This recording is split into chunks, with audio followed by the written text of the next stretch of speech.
This part of the Scott Horton Show is sponsored by Audible.com. And right now, if you go to audibletrial.com/Scott Horton Show, you can get your first audiobook for free. Of course, I'm recommending Michael Swanson's book, The War State, The Cold War Origins of the Military-Industrial Complex and the Power Elite. Maybe you've already bought The War State in paperback, but you just can't find the time to read it. Well, now you can listen while you're out marching around. Get the free audiobook of The War State by Michael Swanson, produced by Listen and Think Audio at audibletrial.com/Scott Horton Show.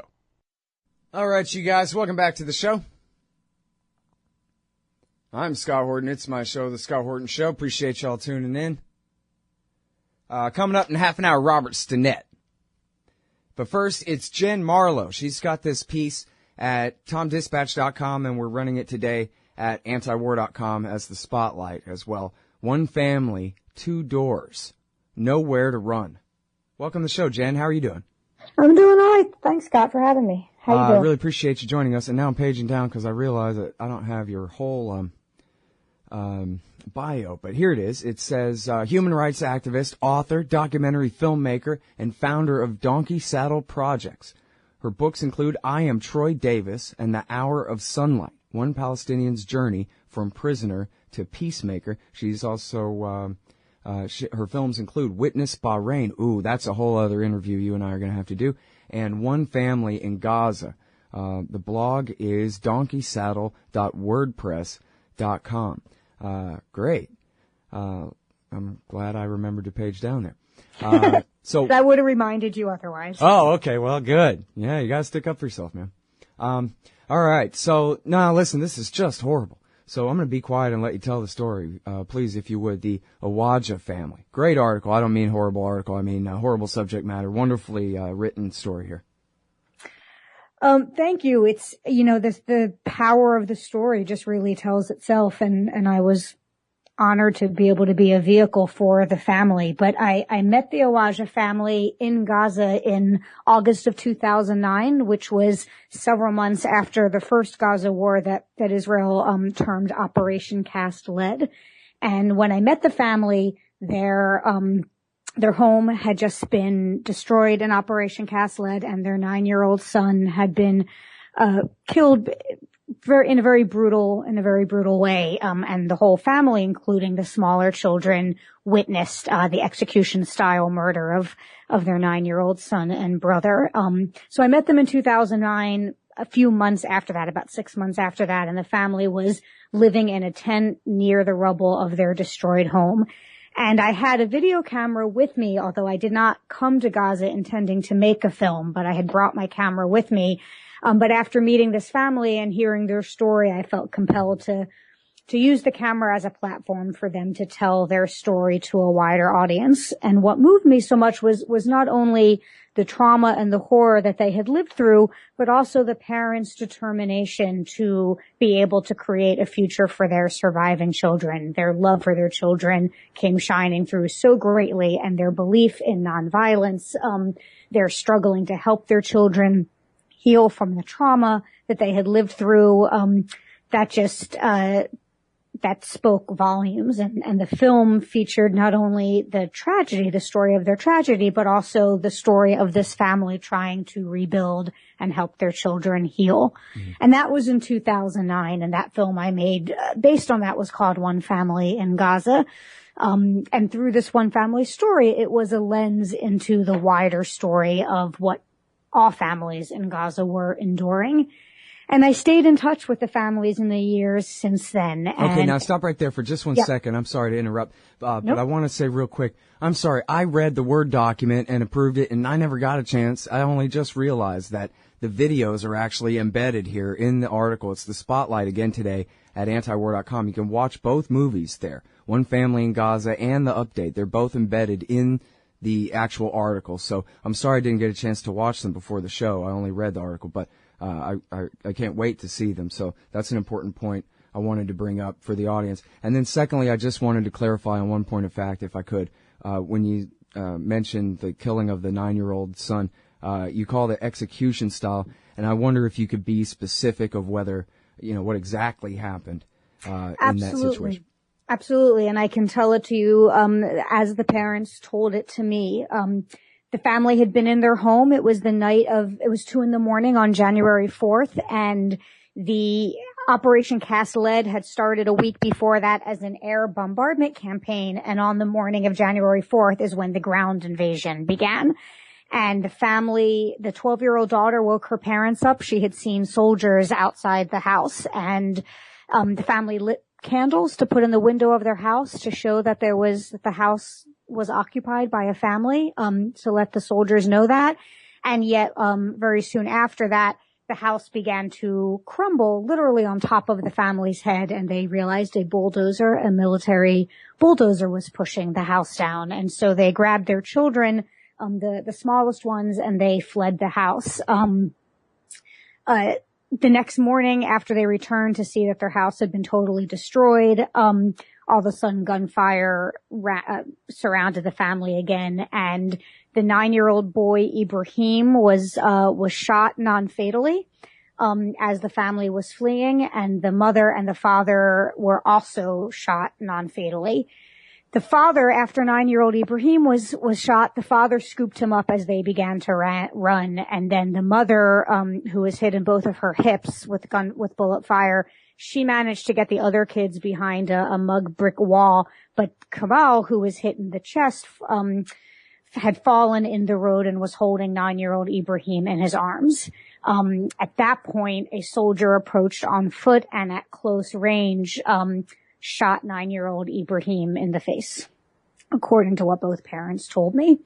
The father pretended to be dead, and that might have been why the soldier didn't shoot him as well. And the soldier actually turned towards the mother, who was trying to protect the other children, and she screamed, you've already killed the father and the son, please spare the rest of the children. And the soldiers, retreated at that point.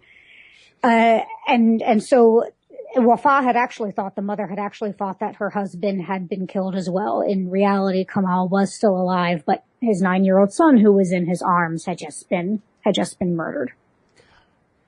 So it's not, it's easy to kind of fill in gaps sometimes and imagine, well, there must have been a firefight with some Hamas terrorists and the little boy just happened to be nearby, or some kind of made up thing that people like to tell themselves. But so anyway, I think it's important to nail down those details. And then, so one of the things that you mentioned was, as you just described, the whole family was there. The ones who survived saw what happened.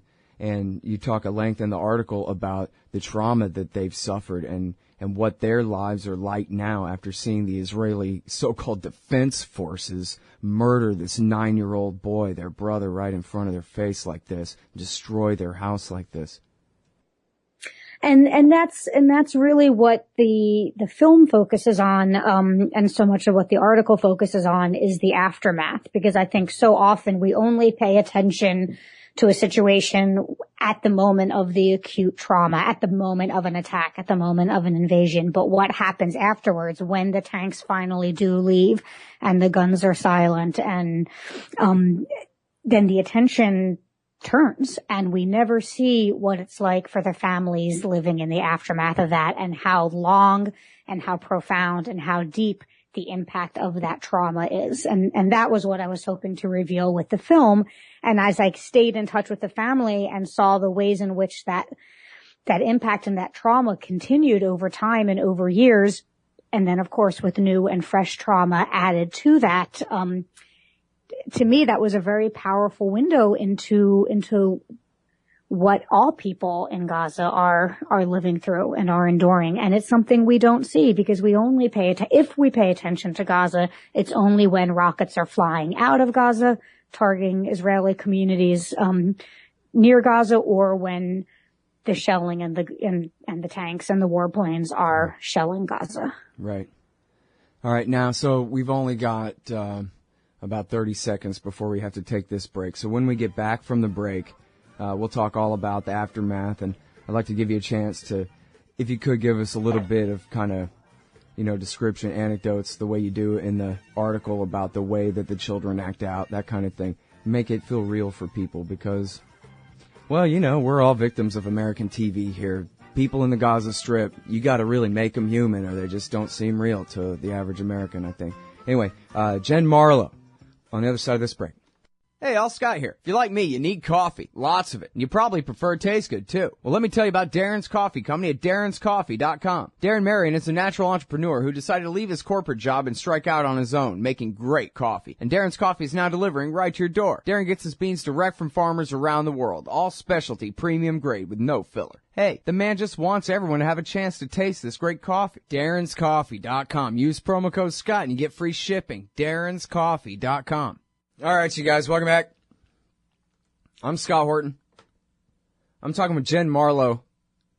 She's the author of this great piece at TomDispatch.com and at antiwar.com today.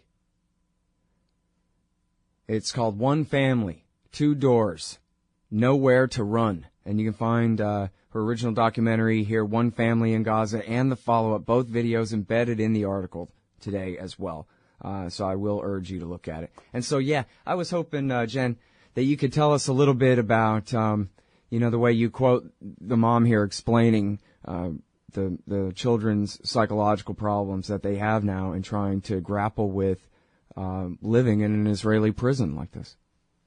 Absolutely. And the signs of trauma were evident in the children right after the violence that they endured, the acute violence that they endured in 2009. And a particularly poignant example of that the family told me about was, one of the things that the family endured after their home was destroyed and the 9-year-old boy was killed, and the parents were both injured. They had no way to get any help, and they ended up hiding underneath the rubble of their destroyed home, underneath the collapsed ceiling for about 4 days without any food or any clean water.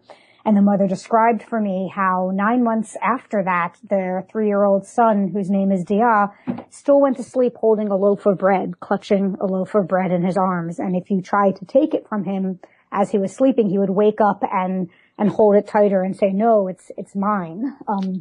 The experience of such deprivation made this little boy have to go to sleep hugging a loaf of bread. And the trauma for the children, their nightmares, their fears, their insecurity persisted. And when I saw the family the next time after I had originally filmed with them in 2009, it was in 2012. And they were at that moment finally rebuilding their destroyed home after 3 years of living in tents and impermanent housing situations. They were finally rebuilding their home. And the mother told me something that took my breath away. She told me that as they were making the plans to rebuild the home, the children were insisting that the home be built with 2 doors. And when the parents asked, why 2 doors, the kids wanted 1 door. That was just the regular door to enter and exit the house.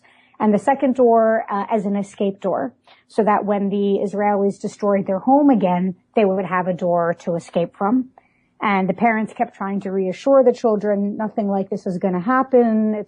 We're going to be safe. We're going to be okay. And the children kept insisting, "No, Daddy, 2 doors. We need 2 doors in our house so that we can run away." Right. Okay. Now, before we get to what happened right after that, then I just wanted to mention this one thing. This is the one that really got me.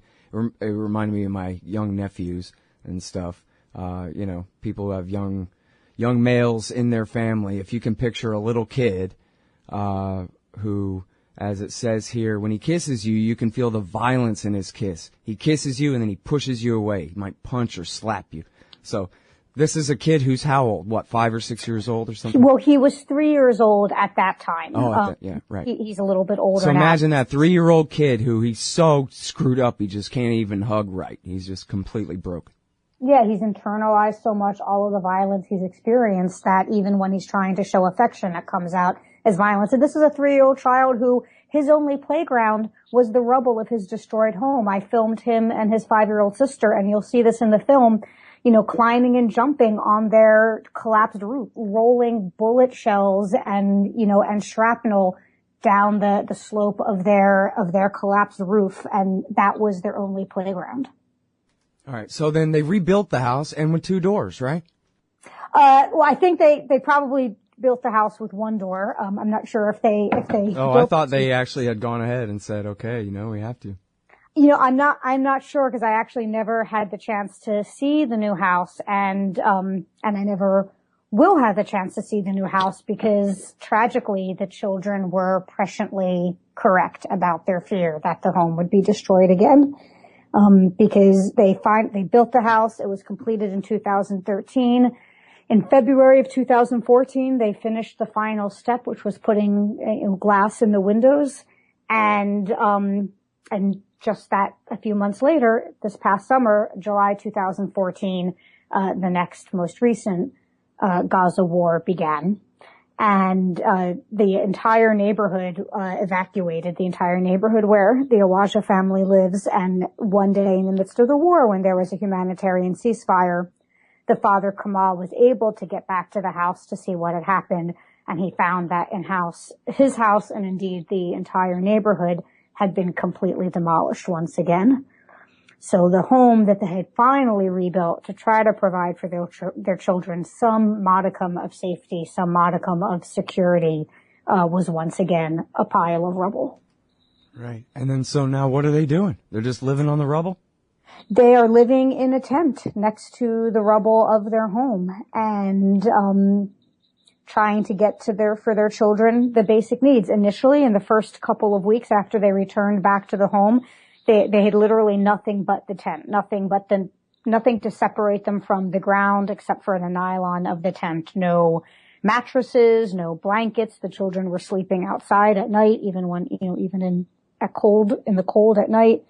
I've been able to send the family some support, and there's actually, if you follow the link in the article, there's an Indiegogo campaign that I set up on behalf of the family so folks can help me in sending the family some ongoing support. And so far with that support, they've been able to get a little gas stove to cook with because in those initial weeks, the only thing she had to cook over was wood that she was scavenging from the remains of her home. She would make cook over an open fire that was made from the wood she scavenged from her destroyed home.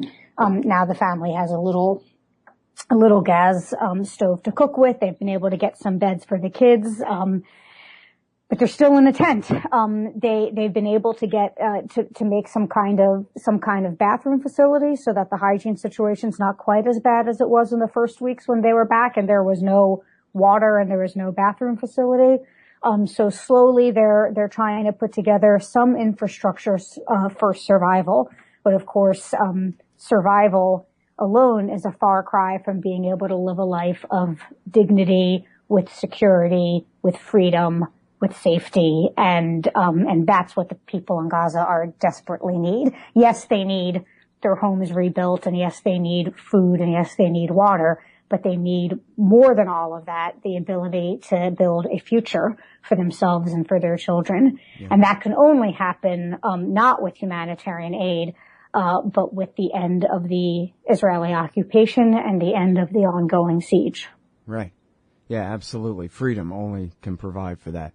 And the thing is here too is this story that you're telling, this absolute nightmare, this is a story that's just replicated over and over and over again. Thousands and thousands of times across. I just saw a tweet, I retweeted, I don't know how accurate this is or the source, what the hell, but it says 77 family lines eliminated, 2,260 people killed, more than 10,000 injured, 1,800 orphaned. This is a war on a society. They talk about pinprick strikes on Hamas and whatever, and it's just a damned lie. Yeah, in the pinpricks, on those pinprick strikes in Hamas, said in quotes, in the 2014 assault alone, those pinprick strikes killed over 500 children. And if you add the number of children that were killed, including in the 2009 and 2012, and 2014 combined, it's 872 children in Gaza who were killed. In those same three assaults, there was also, from mortar fire coming from Gaza. There was also a 3-year-old little Israeli boy who was killed, and that death is a tragedy. That death of that Israeli boy should never have happened. It's inexcusable and indefensible. That Israeli child had the absolute right to grow up with safety and security, and to build a future for himself, and to have dreams and to accomplish those dreams. That child's life is incredibly important, but that child's life is not more important than the 872 children in Gaza who were killed and whose families are living with the devastation of that. And I think we as a society, there's a real imbalance, not only in the power, the military power and the political power between Israelis and Palestinians, but in the value that we accord human lives. We accord Israeli lives so much more worth than Palestinian lives. And of course, those lives are equally valuable. And until we recognize the equal humanity of all children, Israeli and Palestinian, this is doomed to continue. That's Jen Marlowe. Her new piece is at TomDispatch.com and antiwar.com. One family, two doors, nowhere to run. Go and read that. The movie is One Family in Gaza, and the update. Both videos are embedded in this article. It's the spotlight today on antiwar.com. Thank you so much, Jen. Thanks, Scott. It was really great to have the chance to discuss with you. What was the only interest group in D.C. pushing war with Syria last summer? AIPAC and the Israel lobby. What's the only interest group in D.C. pushing to sabotage the nuclear deal with Iran right now? AIPAC and the Israel lobby. Why doesn't the president force an end to the occupation of Palestine, a leading cause of terrorist attacks against the United States? AIPAC and the Israel lobby. The Council for the National Interest is pushing back, putting America first and educating the people about what's really at stake in the Middle East. Help support their important work at councilforthenationalinterest.org. Hey, Scott Horton here to tell you about this great new book by Michael Swanson, The War State. In The War State, Swanson examines how Presidents Truman, Eisenhower, and Kennedy both expanded and fought to limit the rise of the new national security state after World War II. If this nation is ever to live up to its creed of liberty and prosperity for everyone, we are going to have to abolish the empire. Know your enemy. Get The War State by Michael Swanson. It's available at your local bookstore or at Amazon.com in Kindle or in paperback. Just click the book in the right margin at scotthorton.org or thewarstate.com. Hey, Scott Horton here for The Future of Freedom, the monthly journal of the Future Freedom Foundation at fff.org/subscribe. Since 1989, FFF has been pushing an uncompromising moral and economic case for peace, individual liberty, and free markets. Sign up now for The Future Freedom, featuring founder and president Jacob Hornberger, as well as Sheldon Richmond, James Bovard, Anthony Gregory, Wendy McElroy, and many more. It's just $25 a year for the print edition, $15 per year to read it online. That's fff.org/subscribe. And tell them Scott sent you.